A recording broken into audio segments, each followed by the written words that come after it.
dramatique. Oui, le bilan donné par la télévision publique NHK est de 90 morts recensés 7 heures après le séisme, mais de toutes parts, on a des informations vraiment alarmantes. 48 personnes, dont 23 collégiens portés disparus.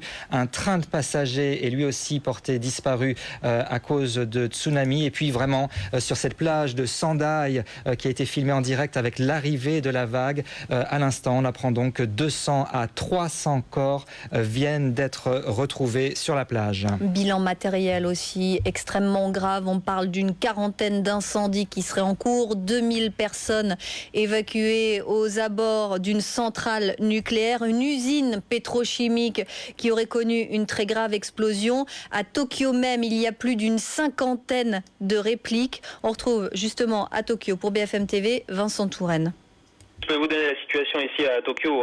Elle est telle que la plupart des gens qui travaillent aujourd'hui, qui sont sortis des bureaux, ne savent pas comment rentrer chez eux. Il y a des embouteillages énormes dans Tokyo, du fait que les transports en commun sont à l'arrêt, du fait qu'il n'y a pas de train ni de métro. On a des millions de personnes qui sont dans le centre de Tokyo et qui essayent d'en sortir par tous les moyens, tout simplement pour rentrer chez eux.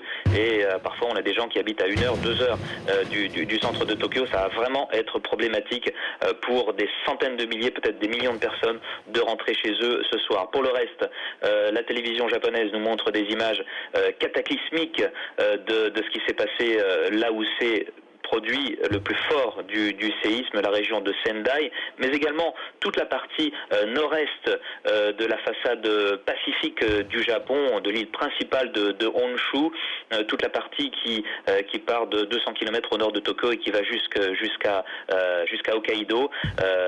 Sans carte, c'est peut-être difficile à imaginer, mais en tout cas, c'est la partie, on va dire, la plus peuplée du Japon.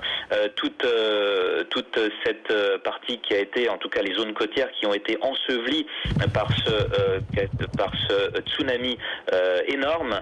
On voit ça en boucle, on voit aussi les incendies qui se sont déclarés un petit peu partout, notamment dans une usine pétrochimique qui est en feu depuis le début de l'après-midi. Alors maintenant, on ne voit plus grand-chose, bien entendu, puisque c'est la nuit.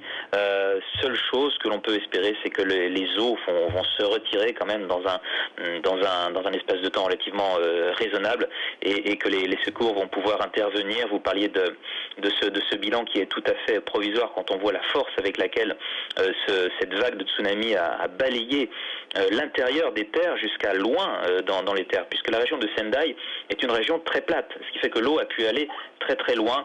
Et bien on a des raisons de craindre le pire. Il y a eu des appels pour évacuer, mais certainement que tout le monde n'a pas eu le temps d'évacuer. Et puis vous parliez des gens qui étaient en mer. Là aussi, on peut s'inquiéter pour les gens qui naviguaient aujourd'hui. Alors Vincent Touraine, vous l'avez dit, des images cataclysmiques. Et en ce qui concerne Tokyo, il y a eu des répliques très fortes et on attend une lame de fond. Mais les répliques ont eu lieu toute l'après-midi. À partir du moment où il y a eu la secousse principale, ça n'a pas arrêté de l'après-midi. Ce séisme d'une ampleur inédite, 8,8 sur l'échelle de Richter, a été ressenti à 5 ici à Tokyo, ce qui est déjà beaucoup, ce qui a commencé à provoquer des mouvements de panique. Ensuite, les gens se sont calmés, puisque on est habitué ici au Japon, ou plutôt on est préparé à réagir à ces séismes. On évacue dans le calme, les écoles aussi évacuent les enfants, les parents viennent les chercher.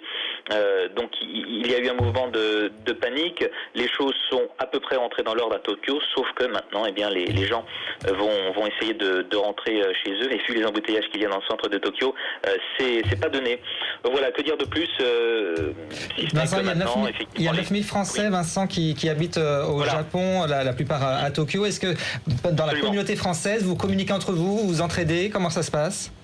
Oui, tout à fait. Alors, ce qu'il faut savoir, c'est que les téléphones portables sont coupés et beaucoup de gens n'ont pas, en tout cas dans mes connaissances, les gens ont surtout des téléphones portables. Donc, ça n'a pas été très facile de s'appeler les uns les autres, mais on s'est envoyé des petits messages. Donc, l'Internet a toujours fonctionné, ce qui nous a permis justement de communiquer entre nous.